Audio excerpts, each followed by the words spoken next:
tema da mensagem de hoje é a dor do sofrimento.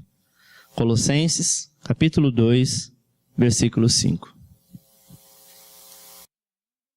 Porque ainda que esteja ausente quanto ao corpo, contudo em espírito estou convosco, regozijando-me e vendo as vossas ordens e a firmeza da vossa fé. O que é o sofrimento? O que exatamente é o sofrimento? O sofrimento, amado, é uma dor física, mas também por muitas vezes é uma dor emocional. Sofrimento é uma sensação desagradável que por muitas vezes invade a nossa vida e traz ou gera amargura. Sofrimento é algo que começa mesmo sem a gente esperar.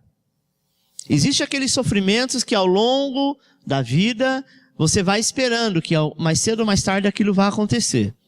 Como uma enfermidade na vida de alguém que está próximo de falecer, sabe? Ou como algumas pessoas que começam num quadro que a gente sabe que o final daquilo não é bênção e sabemos que vamos sofrer uma hora ou outra. Mas tem aquele sofrimento também que invade a nossa vida e ele vai começando a desencadear a amargura. Tem pessoas que ao longo da vida, de tanto sofrer, de tanto passar por situações, sabe, muito tristes, se tornam pessoas amargas. E a palavra de Deus diz que Deus não nos chamou para isso, para ter sentimento de amargura, para ter sentimento de revolta. Pastor, mas o que fazer se eu tenho vivido por conta do meu marido, da minha esposa, dos meus filhos, dos meus pais, na empresa, enfim, amado. Às vezes nós estamos sujeitos a todo tipo de sentimento, e um dos que tem afetado é a amargura. E de onde vem? Talvez seria mais fácil a gente fazer uma lista de onde ele não vem, não é? Porque de todos os lados, esse tipo de sentimento tenta nos abordar, tenta nos afligir. O sofrimento, na verdade, ele vem de todos os lados, em todos os âmbitos, em todos os sentidos. Mas nós devemos estar atentos. O que fazer quando eu começo a detectar, no mundo físico ou no mundo espiritual, algum tipo de sofrimento? É simples, amado. Eu detectei no mundo espiritual, eu detectei no mundo físico. O que eu tenho que fazer é neutralizar. A mesma coisa quando você sente no corpo, né, que você poderá ficar gripado. A gente espera a gripe chegar para depois tomar um chá de limão como antigamente com cibalena ou com Doril? Não. Nós precisamos fazer o quê? Neutralizar antes. Uma mãe que sabe que um filho pode andar aos caminhos errados, das drogas, da prostituição ou qualquer outro caminho, o que ela tem que fazer diante do Senhor? Começar a neutralizar. A maioria dos crentes diz assim: Senhor, está na sua mão, faça a sua vontade. A vontade de Deus é que nós andamos a caminhos perfeitos, mas a vontade do ser humano, e o ser humano tem o livre-arbítrio, ele faz o que ele quer, o que ele realmente quer. Ele vai caminhar pelos caminhos que ele acha correto. O que nós devemos fazer? Entrar em guerra espiritual. Amado, há uma grande diferença de eu orar por uma pessoa e eu guerrear com essa pessoa. E orar por ela é minha oração do dia a dia. A oração de guerra é aquela que eu entro no mundo espiritual e começo a guerrear e dizer: eu não aceito isso daqui. E começar a clamar e começar a dizer: Senhor, eu estou repreendendo todo o espírito que está causando isso. Em nome de Jesus. E vai dando os nomes, e vai amarrando, e vai repreendendo, e vai anulando, cancelando e tirando a força desse inimigo. Porque o Senhor, Ele já abre os nossos olhos espirituais para isso. Ele já começa a nos mostrar, e nós começamos no mundo espiritual. Tem gente que se fecha, se tranca dentro do quarto e diz: ai, agora eu já sei. O mal vai vir, agora eu sei que eu vou sofrer, eu sei que eu vou chorar, e já começa a esperar. Em outras palavras, fica dizendo: então vem logo, para que eu passe por isso. No começo do texto, o apóstolo Paulo fala assim, que ele nos conhece, e o Senhor sabe quem somos. E Ele sempre estará conosco. Jesus, Ele sempre avisava para os apóstolos qual seria o próximo passo. para que eles, por si só, tomassem as suas atitudes. Esse mesmo Jesus está no nosso meio, na pessoa do Espírito Santo. E a gente começa a detectar, tem coisas que ninguém viu, ninguém percebeu, você percebeu. Porque você é mais esperto que outros? Não, porque você tem o Espírito Santo. E o Espírito Santo, ele já começa a nos incomodar, nos revelar, ele já começa a colocar, sabe, o dito popular, a pulga atrás da orelha. E quando você está nesta condição, irmão, este é o momento que você não tem que esperar acontecer. Você já tem que se posicionar em oração, em jejum, em clamor e ordenar que este mal saia da tua vida ou da vida da pessoa que você ama. Amém? O nosso Criador, ele deseja mais do que ninguém que a nossa vida esteja em ordem. E estar sofrendo é estar em ordem? Não, é estar em desordem. Alguma coisa nos abateu, alguma coisa nos feriu. Amém? Às vezes você vai orar, você vai clamar, você vai guerrear e pode até acontecer. Mas vai acontecer numa proporção muito menor do que aquela que o Espírito Santo havia te revelado. Só que nós temos por muitas vezes, amado, preguiça de guerrear. Achamos que Deus faz toda a sua parte. Verdade, Ele faz. Mas existe coisas que é eu e você que precisamos fazer. Tomar uma atitude. E no mundo espiritual, amado, eu quero te dizer que não tem ninguém mais forte do que você. Como assim, pastor? Sim.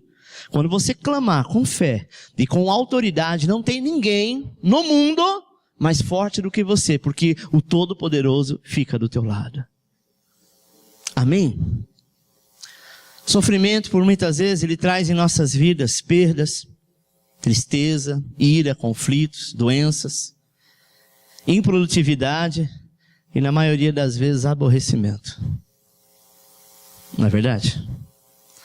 Tem vários níveis de sofrimento. Tem aquele mais simples, que está sofrendo porque está desempregado, porque não consegue dormir por conta das dívidas que tem a pagar e não consegue solucionar isso. Mas tem um sentimento, amado, o sofrimento da dor, o sofrimento da enfermidade, o sofrimento da traição, o sofrimento do engano. Não é verdade? Você precisa colocar a sua vida em ordem, principalmente em dois aspectos. No interior e no exterior. O que é o interior? É aquilo que você está sentindo. Eu tenho duas opções. Eu continuar sentindo porque eu acho que é da vontade de Deus e que é assim mesmo. Ou a segunda opção, dizer eu não aceito esse sentimento na minha vida. E começar a guerrear por ele. Amém? Sua vida interior, ela precisa estar em ordem, principalmente você, o seu eu, as suas emoções, os seus sentimentos, os seus pensamentos. Tem gente que sofre na hora de dormir, rala o dia inteiro, quando chega à noite, o momento de descansar, começa a pensar no problema. E rola para um lado, e rola para o outro, e fica dizendo, ai meu Deus, o que eu vou fazer? E amanhã tem outras coisas para fazer, e não vai dar tempo. Presta atenção. Ficar sem dormir vai adiantar o quê? Não é? Você rolar de um lado para a cama, da cama para o outro, você vai atrapalhar, né? Principalmente os casais, o outro está querendo dormir. E tem gente que começa a fungar na cama, e começa a espernear, e começa a falar alto, outros começam a chorar, e o cônjuge do lado sofre junto. Porque você não quer dormir. Sabe o que nós temos que fazer? É como tirar da tomada a televisão para não correr o risco de ligar e te acordar de noite. O Salmo 4, Salmo 5 diz assim, em paz me deitarei e dormirei, porque o Senhor habita comigo. É isso que nós devemos fazer. Uma boa noite de sono, somente quando você entra no sono REM, né, que é aquele sono profundo, uma boa noite de sono vai fazer que no outro dia você tenha a visão de enxergar qual caminho você deve traçar. Então a primeira coisa que nós temos que olhar é o nosso interior. Sabe, irmão, as dúvidas que você tem, os questionamentos que você faz, os traumas que você sofreu, as dores que sente, nada disso vai mudar. Nem mesmo a alegria, a tristeza, medo, sonho, tudo isso que faz parte do nosso interior. Tem pessoas que começam a sofrer de uma coisa que viveu lá atrás e começa, sabe, às vezes na hora de orar, lembra do Senhor e diz, Senhor, por que eu passei por aquilo? Meu filho, vá dormir. Não é verdade? Já passou, acabou, aconteceu. Você não tinha habilidade para lutar contra aquele mal, mas passou, foi passado, não há mais, não existe mais. Então preste atenção, irmão. Sofrimento só traz angústias, e nessa angústia nos afasta da presença de Deus. Porque a primeira pessoa que nós queremos culpar é o Senhor. Segundo, a sua vida exterior também precisa estar arrumada, precisa estar em ordem. Amém? Qual é a nossa vida exterior? O casamento, os nossos relacionamentos com os nossos filhos, o nosso trabalho, nosso estudo, a nossa saúde em especial, precisa estar bem. Eu não posso deixar um problema do meu pai, da minha mãe, da minha avó, de uma pessoa que eu amo, sabe? E que eu não posso fazer nada porque é uma enfermidade, vamos dizer assim, afetar o meu casamento, o meu relacionamento, o meu trabalho. É claro que tem dia que nos pega a gente meio acuado, meio triste, mas nós devemos levantar a cabeça e continuar, porque Deus quer que você se organize, o seu exterior e o seu interior. Assim como nós lemos em 3 João capítulo 1, versículo 2, essa revelação diz assim: amado, desejo que te vá bem em todas as coisas, e que tenha saúde, assim como bem vai a tua alma. O apóstolo diz assim: eu desejo que você ande bem. Ele não está falando com pessoas que têm problema ou que não têm, não é o caso aqui.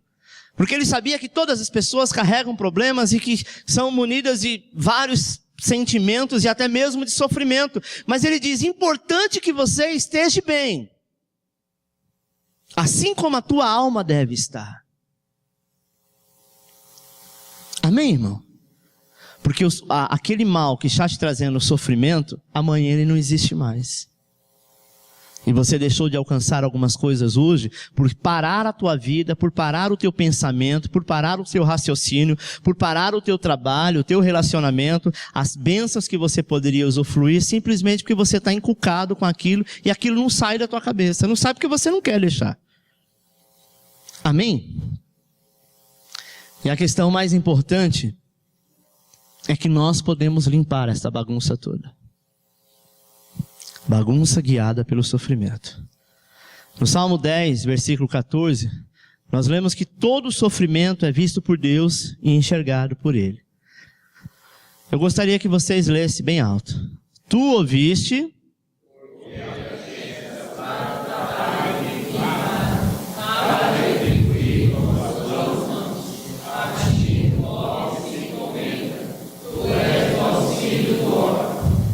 Diz o seguinte, que tudo o Senhor tem visto e Ele tem enxergado, mas que faz parte do nosso viver.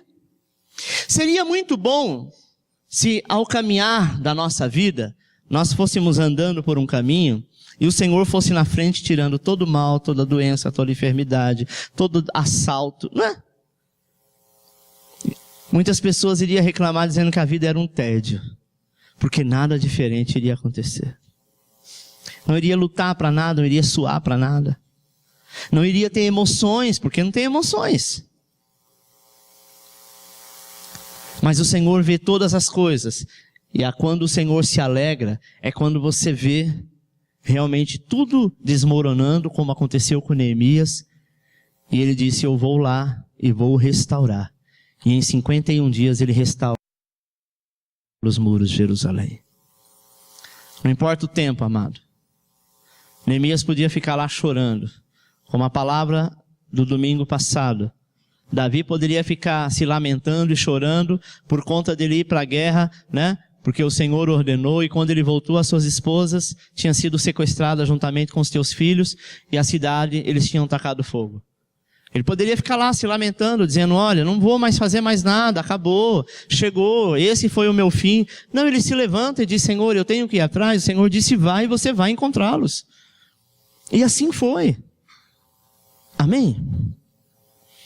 É como uma mãe que vai dar à luz a filhos, e ela passa por muitos problemas na gravidez. Existem casos de mulheres que o médico manda, a partir do 3º mês, praticamente ficar na cama. Porque tem problema de pressão, tem problema alguns casos envolvem diabetes, né? Problema de coração, corre risco a mãe, corre risco a criança. E talvez essa mãe, por algum momento, diz assim, poxa, por que eu tenho que passar por tudo isso? Era melhor que eu não tivesse filho nenhum, né? Por conta do sofrimento. Mas quando essa criança nasce, é como se apagasse da sua memória todo o sofrimento. Não apaga o que aconteceu, mas a dor apaga. Sabe por quê? Porque a alegria de ver o teu filho no teu braço, no teu colo, é maior do que a decepção, do que o sofrimento que você passou. Segundo ponto, decepção. Decepção. Será que hoje, ou por esses tempos, por esses dias, você tem vivido isso? Está bagunçada a sua casa, a sua vida espiritual, e você tem vivido essa situação? Ah, pastor, aconteceu porque eu confiei plenamente numa pessoa e me decepcionei com ela. É muito fácil nós nos decepcionarmos com pessoas, sim ou não? Pessoas essas que pode ser família, diretamente como pai, mãe, irmãos, filhos, mulher, né? Esposa e marido. Como outras pessoas, aqueles que são muito amigos, aquelas pessoas que você gostava bastante, independente do grau parentesco. Como seres humanos, nós sofremos decepções. Só que essa decepção, amado, ela não pode causar dor, porque o fato já aconteceu. Amém? Imagine você,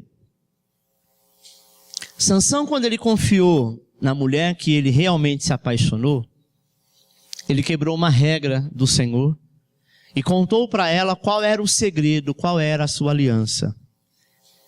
Ela tentou descobrir várias vezes, ela se manifestou que ela não tinha um bom caráter por muitas vezes, mas ele amava tanto a Dalila, que ele então não conseguia enxergar nela as coisas que ela estava fazendo. Os seus pais avisavam, os seus amigos avisavam, todos avisavam e Sansão não conseguia enxergar. Até o dia que ele conta para ela, e ela, além de traí-lo, cortando as suas tranças, o seu cabelo, que era a sua aliança com Deus, como entregou para o seu pior inimigo. Essa decepção é uma dor muito forte. A decepção, amado, realmente dói muito. Eu já passei por ela, você já deve ter passado por ela. Mas saiba do seguinte, Deus nunca vai te decepcionar. Ele pode até não fazer aquilo que você está pedindo de imediato. Senhor, eu gostaria que o Senhor me desse isso, abrisse essa porta, ou fechasse aquela, ou desse vida ao meu filho, enfim. E aconteceu o oposto. Lá na frente, você vai entender o porquê que Deus permitiu aquilo, ou não te abençoou da maneira que você queria, ou no tempo exato que você queria. Porque Ele sim é sábio e perfeito e sabe o que é melhor para nós.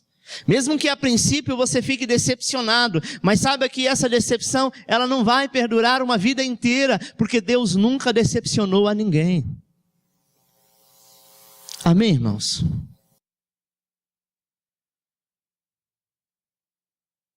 Esse grande terremoto que houve agora recentemente no Nepal, parece que já tem 5.000 pessoas ou mais, né? Que morreram. Algumas pessoas questionam, poxa, tinha criança lá, tinha senhorinhas, né? Por que que Deus permite isso? João escreveu há mais de 2.000 anos atrás, e Daniel há quase 5.000 anos atrás, que isso estaria acontecendo nos últimos dias. Só que as pessoas não estão vendo, não estão acreditando. Não é? Saiu uma mensagem, uma delas eu também passei para frente, que eu recebi no WhatsApp, sobre a implantação do chip no Brasil. Alguém postou no Facebook dizendo, isso é mentira, porque a lei não aprova e tal. Amém. Eu também a princípio achei. Até que me mandaram outro vídeo, a própria Dilma falando. Vocês chegaram a ver? A própria Dilma dizendo. Que não foi, ela não fala exatamente que já foi implantado. Mas quando eles vêm anunciar na mídia, é porque só falta alguém assinar lá para isso acontecer. Pastor, é a marca da besta? Eu não posso afirmar que seja, mas é muita coincidência que os dois lugares que vai ser colocado é na mão, nas costas da mão ou na testa. E Apocalipse diz que este é o número 666. Amém? A princípio, é por uma boa causa, né? As pessoas precisam de seguranças. E na informação, no vídeo, ela diz que ali vai estar juntando todos os documentos, desde cartão de crédito, só não citou passaporte, mas do resto, estão todos ali inclusos, né? Estão todos ali num só chip. E que, pelo que eu sei, uma matéria que eu li há 3 anos atrás, ele será feito de um material que quando ele estiver na pele, não tem como tirar mais. Porque ele vai se misturar com a pele e vai se tornar um tecido só.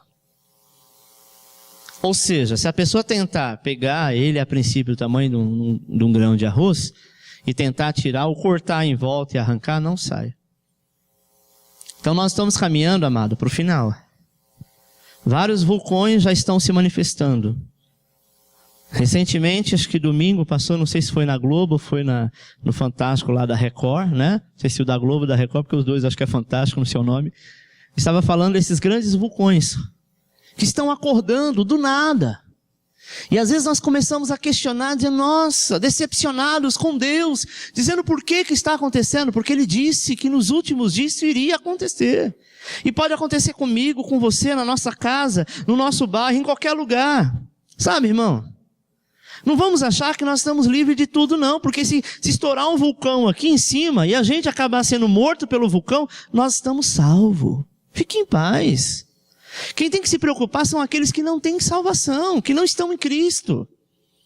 Então é por isso que nós temos que nos mover e falar do amor de Deus para todos. Amém? Próximo.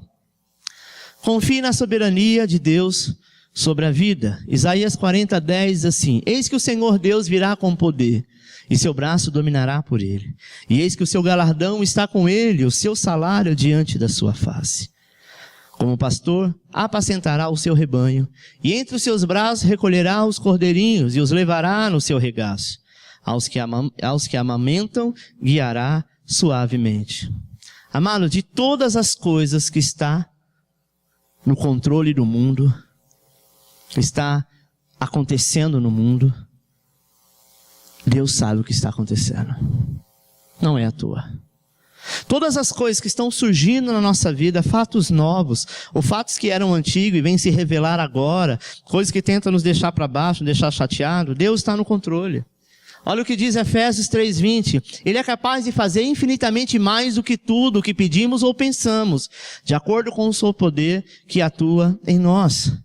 Ou seja, tudo aquilo que nós desejamos, deixa o texto no quadro, por favor. Paulo diz o seguinte: infinitamente mais do que tudo o que pedimos ou pensamos, de acordo com o seu poder que atua. Tem uma outra linguagem que diz que opera em nós. Sabe o que é isso? É o que eu disse no começo da mensagem.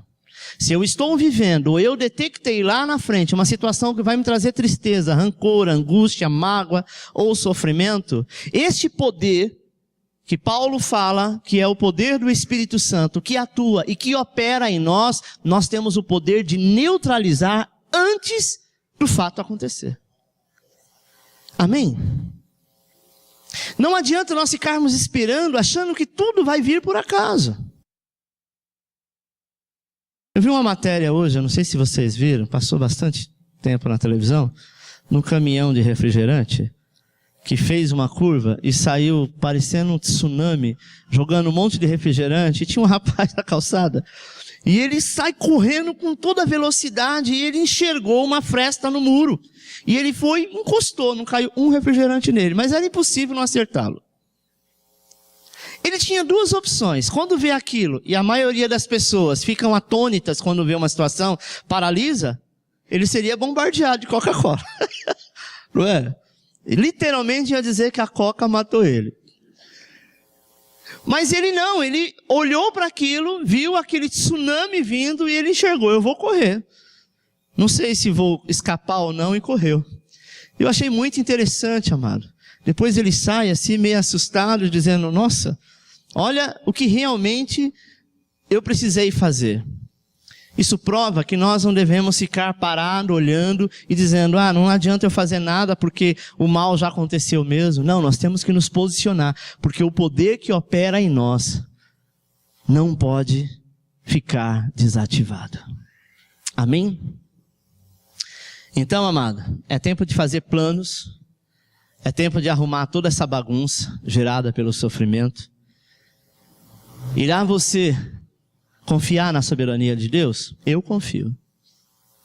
Eu sei que o mal que às vezes nos assola e que nem eu mesmo entendo por que chegou na minha casa ou na minha vida, mas de uma coisa eu sei, nenhum dos seus planos é frustrado. Amém?